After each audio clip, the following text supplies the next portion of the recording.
Bonjour, je vous souhaite la bienvenue dans ce nouvel épisode de podcast. Tout d'abord, bienvenue aux nombreuses personnes qui nous ont rejoints, qui se sont abonnées à ma chaîne depuis la dernière vidéo. Bonjour, bienvenue, merci de vous être abonnés. Et puis un bonjour aux personnes qui me suivent déjà depuis 10 vidéos. Nous sommes aujourd'hui dans la 11e avec un changement de décor parce que nous nous approchons de Noël. Nous sommes aujourd'hui le 10 décembre. Et normalement, je devrais pouvoir vous poster cette vidéo, sauf imprévu, vendredi. Je vais refaire un petit tour rapido de présentation pour les nouvelles personnes, nouvelles têtes qui nous rejoignent. Donc, je m'appelle Elsa, j'ai 37 ans. À chaque fois, je me pose la question, mais voilà. J'ai 37 ans, j'habite en Bourgogne. Plus précisément à Dijon, et je suis maman de 2 petites filles de presque 5 ans et d'un peu plus d'1 an. Et je tricote depuis longtemps, par intermittence et depuis ma première grossesse de manière non intermittente. Et puis je fais également, il y a le chat qui passe en dessous, de la couture.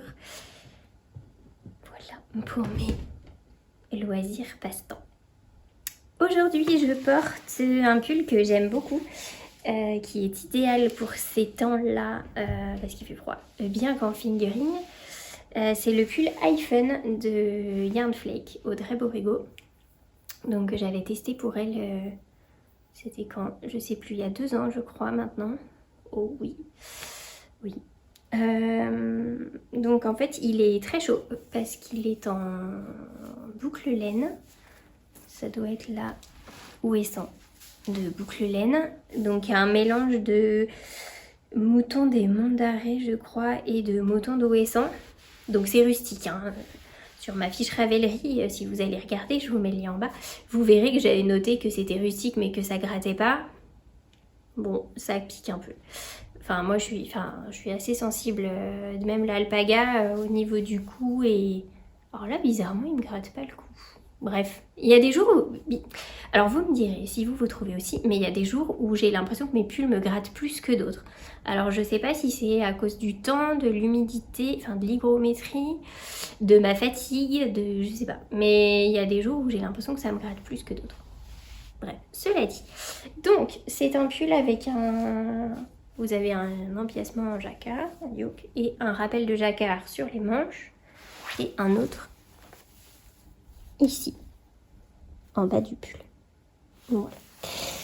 Je l'ai tricoté, alors je m'étais beaucoup interrogée, parce que c'est la laine qui était préconisée dans le patron. Et je me suis beaucoup interrogée sur mon choix de couleurs. Finalement, j'ai pris les mêmes couleurs que Audrey Borrego, c'est-à-dire Faucon d'Éléonore pour le marron, et l'autre ça doit être Coolmel, le beige. Je suis désolée, je suis malade. Notre grande nous a ramené un petit rhume sympathique de l'école, donc je parle du nez et je tousse un peu, je suis désolée. Heureusement ça passe pas en vidéo les micros. Voilà ce que je peux vous dire pour ce pull. Il est disponible sur Ravelry, pardon, et vous avez toutes les descriptions dans ma fiche Ravelry. Voilà pour ce que je porte. Donc j'ai mis un truc à manches longues en dessous parce que ça picote, et en plus il fait 5 degrés mais il y a un vent glacé chez nous, pas de soleil, donc inutile de vous dire qu'on cherche la chaleur où on peut. Voilà. Un projet terminé. Depuis le mois dernier, j'ai terminé les moufles pour ma fille. Donc comme il fait froid, elle est partie avec. Donc je vous remets une photo ici. J'ai utilisé la laine 1000 coloris Sock Luxe de Langue. Pareil, je vous mettrai un lien vers ma fiche Ravelry, comme ça vous permettra de retrouver, parce que j'ai un doute sur le nom du fil, et ma deuxième elle a mangé l'étiquette parce que tout ce qui est nouveau elle le met à la bouche, donc elle a mangé l'étiquette et juste là où il y avait le nom, donc il manque un bout. Voilà. Bref, passons. Alors sur ma première moufle, le montage n'était pas très élastique, Je l'avais déjà refait plusieurs fois, je vous en avais parlé dans ma vidéo précédente. Donc sur la deuxième moufle, je l'ai montée en 3 au lieu de 2,5 et j'ai fait un rang avant de rejoindre en rond. Donc elle est bien élastique, c'est impeccable. Mais je sais pas ce que j'ai fait, enfin je devais être pressée de finir parce que le Magic Loop c'est toujours pas mon truc. Et du coup bah elle est un peu courte. Enfin un peu courte. Elle est plus courte que l'autre, mais l'autre était un peu grande. Du coup elle lui va. Donc je lui ai demandé si à ma petite si elle voulait que je lui refasse. Elle m'a dit non non c'est impeccable, elles sont belles, ça brille. Bon voilà. Donc je me suis dit que du coup comme à mon avis elle va les mettre qu'un seul hiver, et ben l'hiver prochain la moufle qui est un petit peu courte, je la déferai et je la rallongerai pour arriver au même niveau que l'autre. Voilà. On se console comme on peut. Et donc elle les met tous les jours. Donc pour l'instant elle les range bien dans sa poche et il n'y a pas de souci, elle fait très attention à ses affaires, donc j'espère qu'elles vont survivre à l'hiver, et sinon il me reste encore du fil pour lui en refaire si besoin. Donc pas de panique. Concernant mes... donc j'ai terminé que ça. Mes ouvrages en cours, alors j'ai un demi-terminé. Mon châle Gogodinamo, j'ai terminé, vous allez comprendre pourquoi demi-terminé. J'ai terminé, j'étais en train de faire la bordure la dernière fois que je vous l'ai montré. Donc j'ai terminé la bordure de triangle. Alors il va être immense hein, parce que mon câble il fait 125 et vous voyez c'est tassé quand même dessus. Donc j'ai fini les triangles et ensuite on reprenait le haut du châle. Voilà, je vous montre le haut. Avec des petites bubbles comme ça et ensuite des triangles. Alors effectivement quand on sait que c'est des triangles on voit vachement mieux les triangles. Ensuite on reprend les bubbles des triangles et on termine en haut avec un petite fin de châle. Un high-cord tout le long. Et voilà. Et en fait on pouvait s'arrêter là, donc il était terminé. Sauf que le patron prévoit de quoi aller jusqu'au bout de notre fil.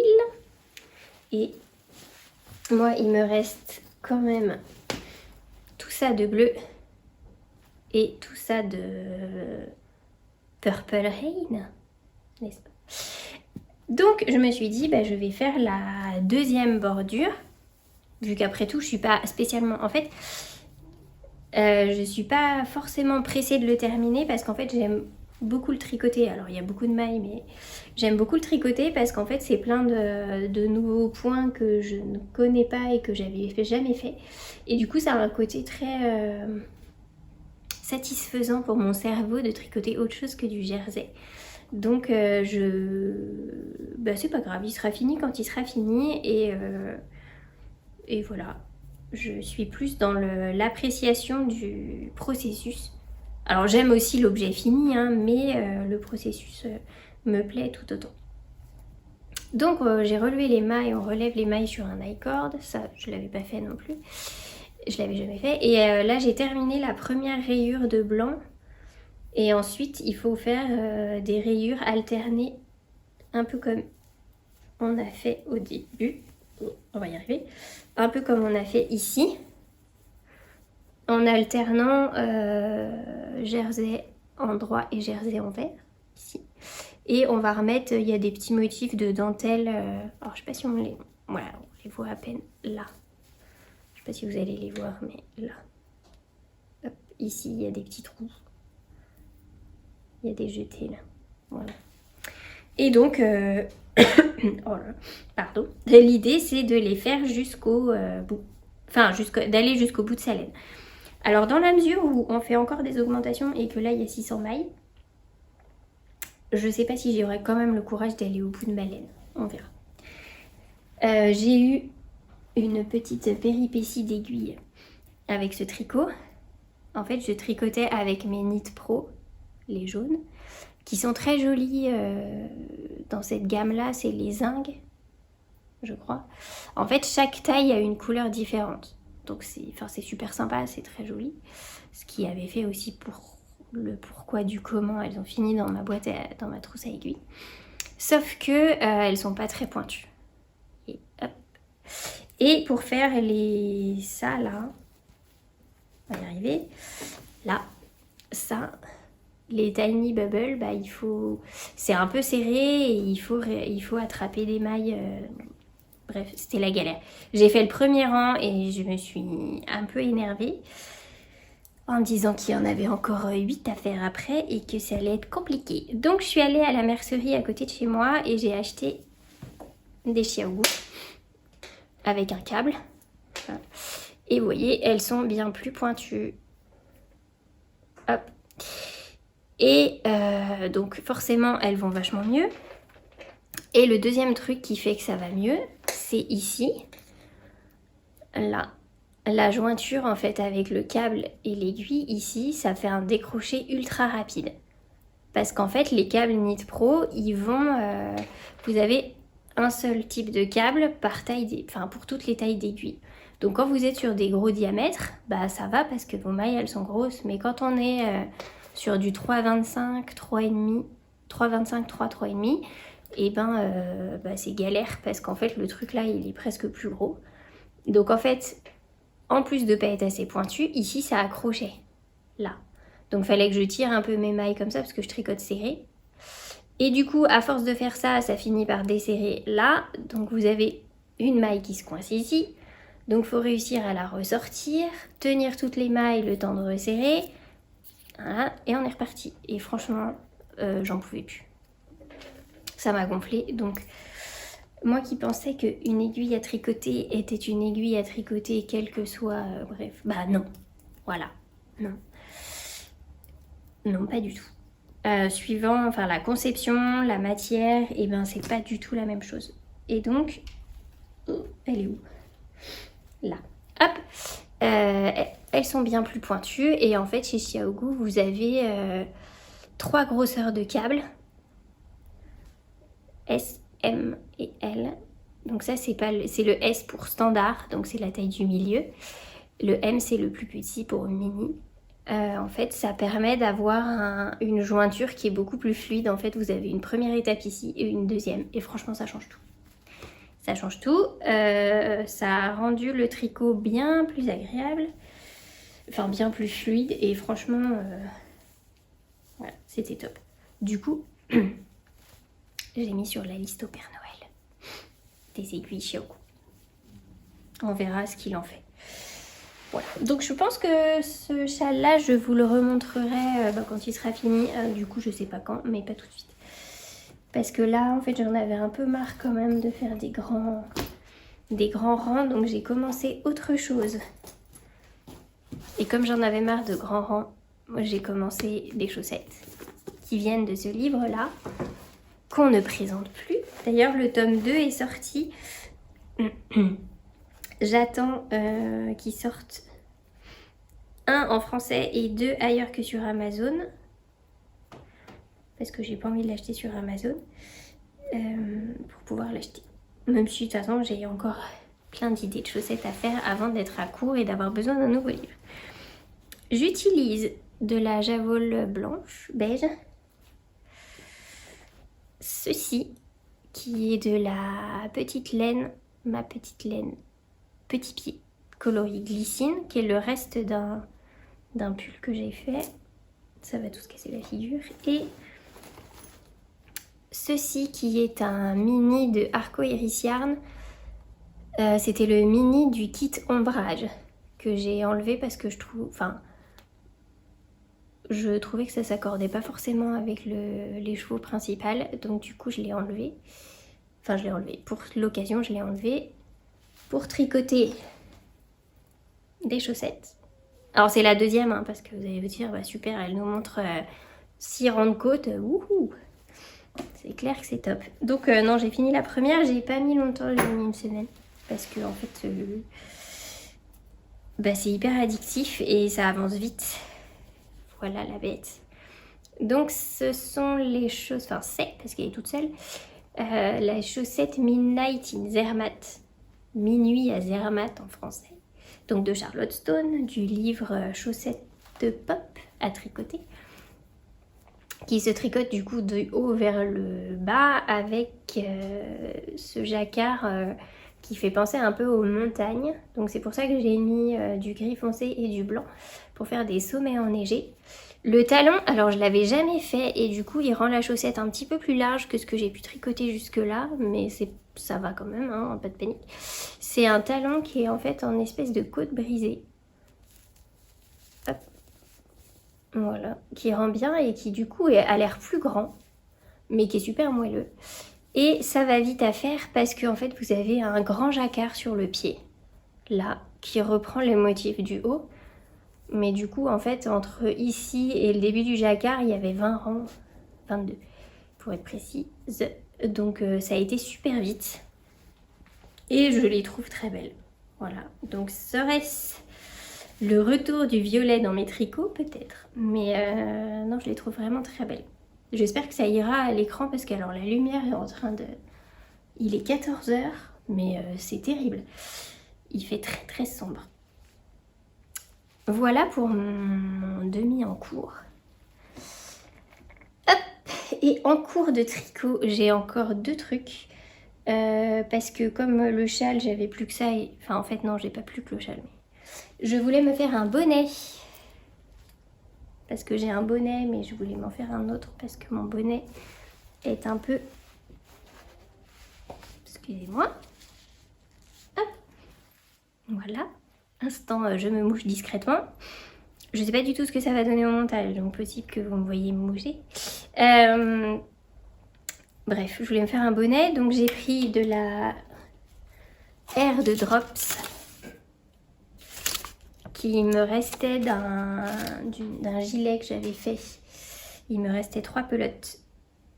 Et j'ai pris un patron de chez Drops qui est un patron tricoté avec la Drops R et l'échantillon.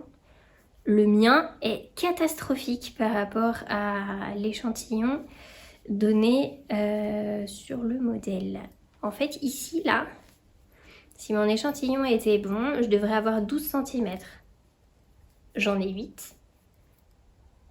Voilà. Et en largeur, je suis pas bonne non plus. Je dois avoir 22 mailles alors qu'il en faut 19. Et je sais plus combien il faut de rang et j'en ai 35. Et j'en ai 35 pour 10 cm. Enfin, c'est une catastrophe. Donc, je vais le défaire. Parce que de toute évidence, en fait, il faudrait que je bidouille beaucoup trop pour réussir à avoir ce que je veux. Et puis en plus, niveau augmentation, je trouve pas que ce soit terrible. Franchement. Donc je ne l'ai pas défait tout de suite pour vous montrer l'ampleur de la cata. Mais je vais le défaire et je vais faire du coup un bonnet. Je vais prendre un échantillon. Parce que en fait, la R, elle est donnée en Aran. Sauf que moi j'ai un échantillon qui correspond quasiment à de la DK. Je regarde, mais je crois que c'est ça. Tic sample, gna gna. Ouais, c'est ça. Moi j'ai quasiment un échantillon de DK. J'ai 22 mailles sur 35. Ce qui va pas du tout. Donc du coup je voulais faire ce modèle là. Ici. Parce qu'en fait, j'ai assez de laine pour faire un bonnet doublé en fait. Et là, il y a 2 bonnets. Enfin, 2 bonnets. C'est 2... En fait, on tricote un truc comme ça et après, on rentre l'un dans l'autre. Donc, ce sera épais, ça va être chaud. Et celui-ci, il se fait en DK avec un échantillon en 3 de 24 mailles sur 32. Et moi, en 4, j'ai 22 mailles sur 35. Donc je pense que ça va plus coller. Je vais tenter en 3,5. À mon avis, en 3,5, ça devrait aller. Ça devrait passer. Et parce qu'en plus, la plus petite taille, c'est 55 cm de tour de tête. Et moi, je fais 54. Donc je vais tenter en 3,5, voir ce que ça donne. Et puis, j'espère que j'arriverai à avoir un bonnet potable. Enfin, qui me va, en fait. Mais normalement, ça devrait être bon. Donc c'était... un échec ces bonnets. Voilà. C'est pas grave. Du coup, en fait, comme le bonnet, j'y arrivais pas et ça m'a énervé. Enfin, ça m'a énervé, non, mais le temps de trouver un autre patron à faire, bah, j'ai mis le paquet sur la chaussette. Donc c'est pour ça que ma chaussette est terminée et que mon bonnet, bah, il n'a pas avancé. Voilà pourquoi. Et en encours, alors dans l'idéal j'aimerais terminer mes encours. Alors sauf le châle, je le mets à part parce qu'il est vraiment trop grand et je sais que j'aurai pas le temps de tout finir. Je voudrais terminer ma deuxième chaussette. Le bonnet, à mon avis, ça va être compliqué. Et un autre encours que j'ai là-dedans qui traîne depuis un moment, que j'avais mis de côté pour faire des tests. Et j'aurais jamais dû parce que maintenant, il faut que je m'y remette. Et donc, j'aimerais avoir terminé ça avant la fin de l'année. Histoire de ne pas traîner ça comme un boulet pendant je sais pas combien de temps. Surtout que je l'aime bien et que c'est la saison pour le porter. C'est un pull que je fais en... Alors si vous me suivez depuis un moment, je vous en ai déjà parlé depuis un moment, il n'est toujours pas fini. Je le fais en laine des îles Lofoten. En Lofoten Wool. Alors je vous laisse lire le nom. Voilà. Qui est un violet teint à la cochenille, je crois. Là. Et l'autre qui s'appelle qui est un coloris naturel. Alors il est, je sais pas comment vous le voyez là avec ce temps pourri, il est un peu jaune. Enfin, c'est pas un beige, c'est un beige qui tire sur le jaune un peu sale. Et donc avec ça, je tricote hop, le pull Diomir. Il y a un peu de Yarn Flake, Audrey Borrego, voilà. Donc qui est tout uni en haut et le jacquard est en bas. Vous avez ce jacquard là sur le corps où on voit bien les nuances de violet. Et vous avez ce motif là qui se répète sur les bras. Voilà, donc il faut que je fasse, je crois, c'est 5 fois ce motif pour arriver au bout de la manche. Après, il y a des diminutions au bout. Je crois que c'est ça. C'est tout droit, il y a les motifs ici, là, et après des diminutions pour faire un petit peu un effet ballon. Et j'aimais bien l'effet un peu pull traditionnel, mais un petit peu pas folklorique non plus, parce que c'est pas folklorique, mais voilà, un peu pull traditionnel. J'aime bien le style. Hop. Et ensuite, il faudra que je reprenne l'encolure pour faire le col. Donc il est plutôt quand même bien avancé, c'est pour ça que j'aimerais bien le terminer là à la fin de l'année, surtout que la laine des Lofoten, alors c'est une laine sport. Donc déjà celui-là en laine rustique, il est chaud. Alors à mon avis en sport, je pense que je n'aurai pas froid. Donc voilà, je voudrais le terminer pour passer à autre chose le 1er janvier et puis que ça traîne pas parce qu'en fait j'avais enlevé mes aiguilles pour tricoter autre chose et j'aurais jamais dû parce que en fait après le temps de finir l'autre chose en question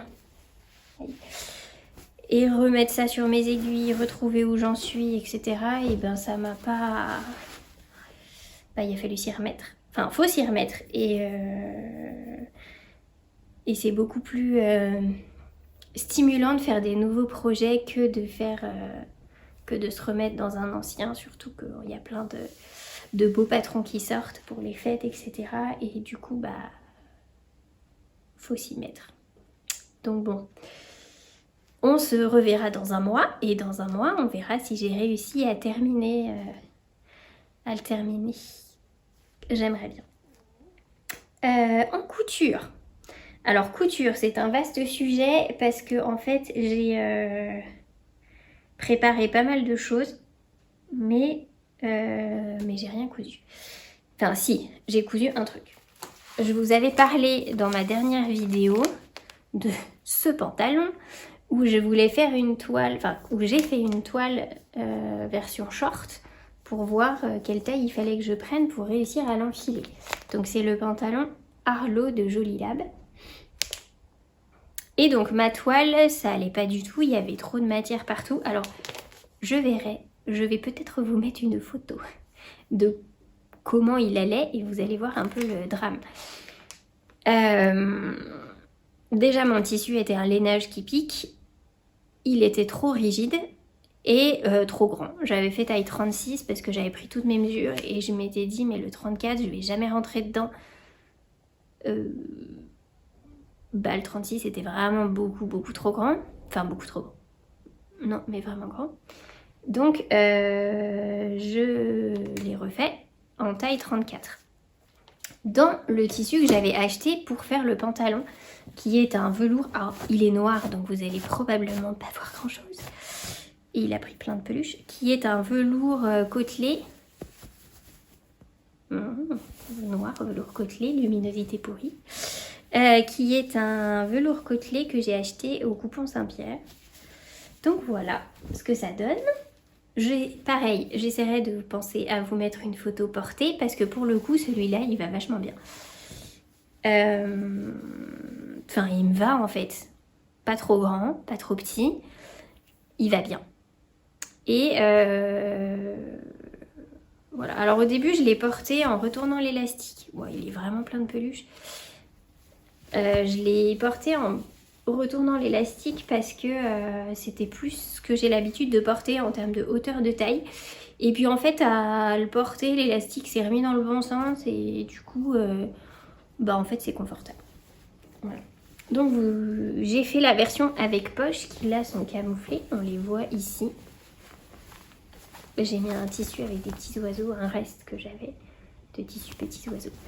Voilà, et j'en suis très contente. Donc, après 2 essais de ceinture, je vais pouvoir passer au pantalon. Je l'ai pas coupé encore parce que j'ai d'autres choses à faire pour les fêtes et du coup je voulais pas le tailler tout de suite parce que c'est un peu comme le tricot, quand je taille des trucs à l'avance, au bout d'un moment on sait plus où on en est et puis faut s'y remettre, puis ça fait des piles de trucs coupés partout, enfin non. Donc je ne l'ai pas coupé encore mais ça va venir. Pour les fêtes, j'ai pour projet, et là je l'ai coupé parce que comme j'ai fait le short, j'avais du noir sur ma machine à coudre et ma surjeteuse, donc je me suis dit que j'allais faire ça dans la foulée. Me faire une nouvelle jupe peach, donc celle-ci, encore de chez Jolie Lab. Celle-ci avec les 2 volants, parce que j'ai assez de tissu et que comme ça j'ai pas de reste. Et dans ce tissu-là, alors je vais le doubler, hein, pas de panique, qui est un espèce de voilage avec des... Alors c'est pas des sequins qui sont brodés dessus, c'est c'est imprimé, enfin c'est collé dessus. Voilà, alors je sais pas si vous allez voir que ça brille un peu, mais c'est des sequins. Et en fait c'est un tissu que j'ai acheté, alors comme le précédent que j'ai utilisé pour ma jupe peach, je l'avais acheté en Espagne, c'est un coupon que j'ai depuis plus de 10 ans, je dirais. Et il y avait toujours l'étiquette avec le prix et en fait... je l'ai payé 3,50 €, il y avait 1,30 m je crois, donc j'ai pour plus cher de doublure que de tissu. C'est ce qui arrive avec les coupons pas chers. Voilà, donc ça fait plusieurs fois que je vous dis que j'ai ça dans mon sous-sol. Donc non, j'habite pas au-dessus d'un magasin de tissus, mais il y a une période où j'avais acheté beaucoup de tissus d'avance parce que je cousais beaucoup. Sauf que les patrons que j'utilisais, pour la plupart c'était du Burda et ça m'allait jamais. Donc j'avais arrêté d'en faire. J'avais arrêté de coudre, mais par contre j'avais toujours le stock, les tissus que j'avais achetés. Et donc maintenant, quand je me décide pour un projet, déjà j'essaye d'identifier si j'ai besoin de cette pièce-là dans ma garde-robe ou si c'est pour me faire plaisir, parce que quand même je me fais plaisir de temps en temps. Enfin, j'essaye quand même assez souvent.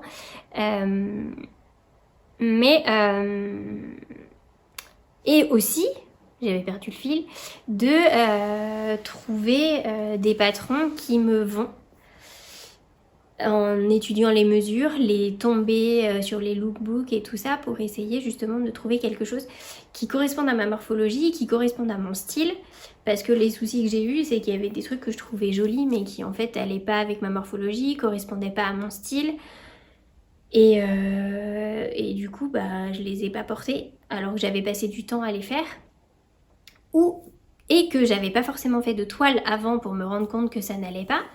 Donc maintenant j'essaye de faire une toile avant, enfin déjà de mieux sélectionner mon patron et de faire une toile ensuite pour voir effectivement si ça me va ou pas, si c'est mon style, si j'aime le porter, si c'est confortable, avant de me lancer dans X projet pareil. Voilà. Fin de la digression. Donc tout ça pour dire que ça prend aussi beaucoup plus de temps à mûrir. Mais bon, au moins, quand je fais les choses, après je les porte. Donc finalement, le temps que je passe on pourrait appeler ça recherche et développement, en R&D, je le gagne, enfin je le gagne. Non, mais c'est que du coup, le temps que je vais passer à la réalisation sera du temps efficace, enfin du temps utile et pas du temps perdu à coudre quelque chose que je porterai pas. Voilà. Et autre projet couture qui est également taillé mais encore à l'état de petits morceaux. Donc comme je vais pas vous montrer des morceaux découpés, je vais vous montrer mon cahier de couture que j'ai retrouvé en rangeant mon sous-sol, parce qu'on a entrepris de faire un gros rangement chez nous parce qu'on avait gardé beaucoup de choses,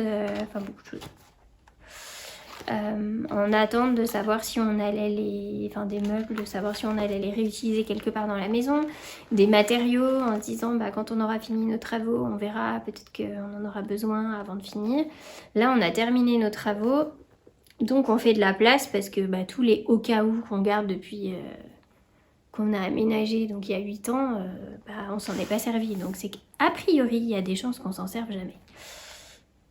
Donc en ce moment, je fais du rangement. Rangement, tri, j'utilise, je donne, enfin voilà. Ça prend un peu de temps, mais ça avance. Donc j'ai retrouvé mon cahier de croquis de couture qui est décoloré tellement je m'en suis servie. Voilà.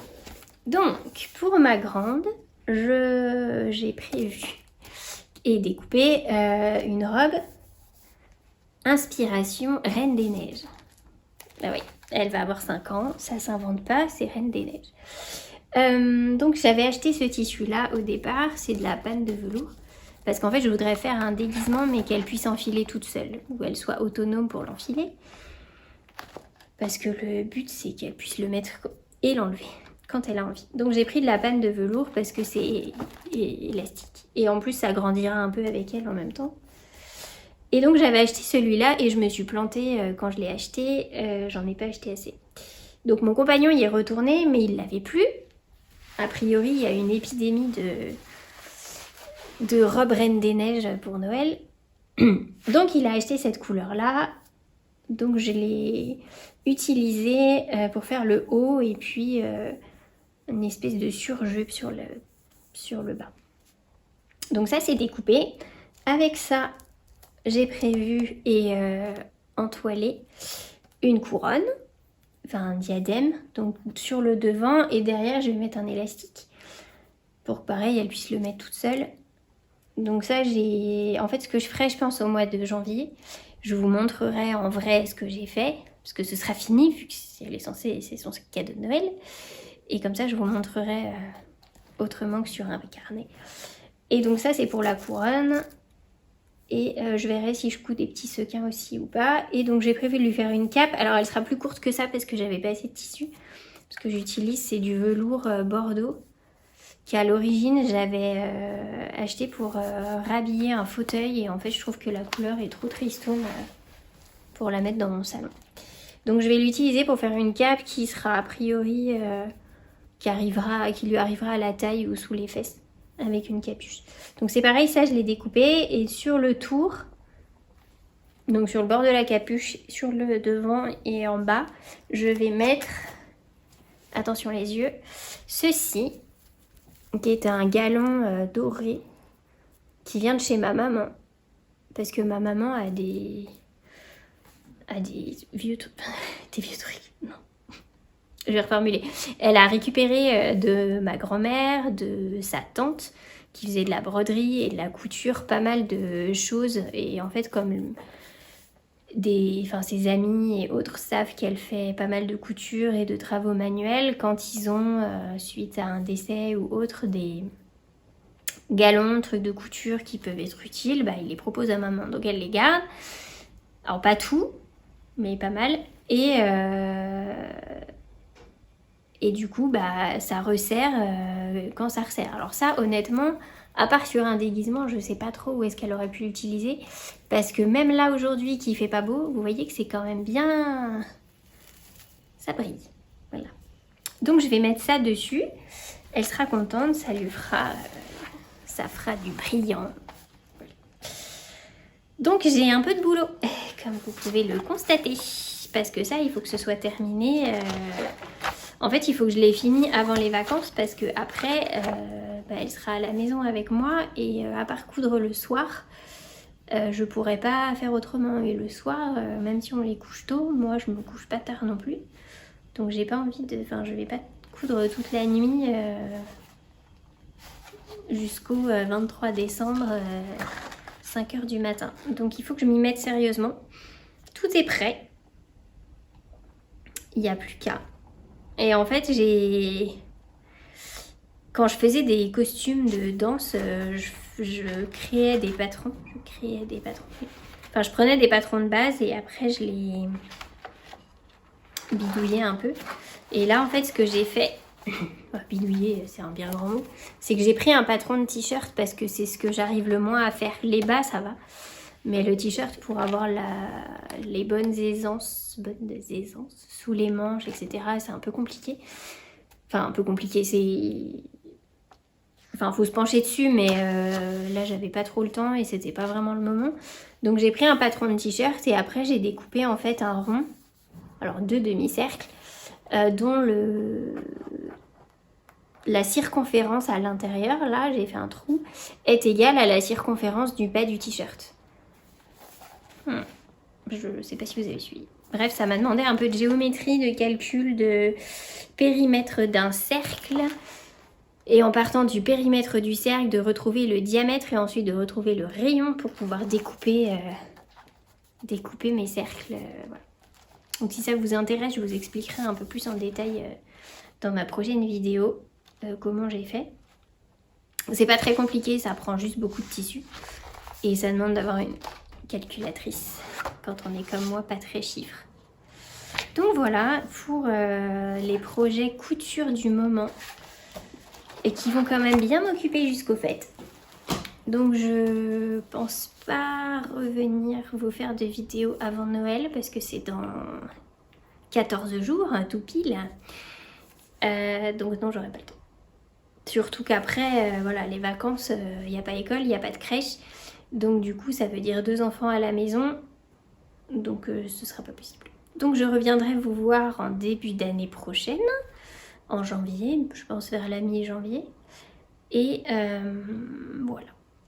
Donc d'ici là, je vous souhaite de passer un bon Noël, un bon réveillon, de profiter comme vous le souhaitez après tout, parce que je sais que Noël c'est pas forcément une période évidente pour tout le monde. Il y a la team j'adore Noël, c'est génial, et l'autre camp, où c'est pas forcément des bons souvenirs et des bons moments, et plus vite ça passe, mieux c'est. Donc quel que soit votre camp, ménagez-vous. Profitez. Et profiter, enfin quand je dis profiter, ça peut être profiter à voir du monde et à, comment dire, être en adéquation avec votre vision de Noël et des fêtes. Voilà, pour moi profiter c'est ça. C'est si pour vous Noël c'est grand réveillon, lumière, magie de Noël, etc. Et ben allez-y, profitez. Et à contrario, oui, vu que c'est peu, bref. Si pour vous Noël c'est plus vite ça passe mieux c'est et je reste chez moi sous un plaid avec un thé, une soupe et c'est un jour comme les autres, et ben profitez de votre jour comme les autres. Parce qu'après tout, c'est pas parce que c'est Noël qu'on est obligé de se forcer à faire des choses. Moi je sais que le jour de l'an, en fait, non. Ça fait longtemps qu'on l'a pas fêté, tiens. Oui, parce que l'année dernière, on devait le faire avec des amis. Coucou.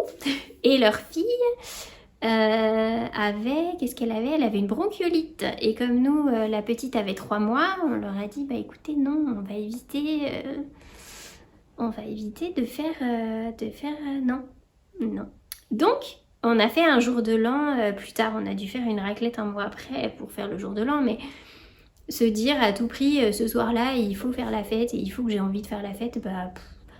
Il y a des jours de l'an où j'ai envie de voir personne et j'ai pas envie de me forcer et d'être de mauvaise compagnie en plus parce qu'on se force à faire les choses. Donc, bah faites bien comme vous avez envie. Voilà. Donc, bonne fin d'année, quel que soit ce que vous choisissez de faire. Bon tricot et prenez soin de vous. Et on se revoit, alors je vais pas vous dire à l'année prochaine parce que c'est la blague pourrie que tout le monde fait à partir de maintenant jusqu'au 31 décembre. Je vous dis à bientôt. Au revoir.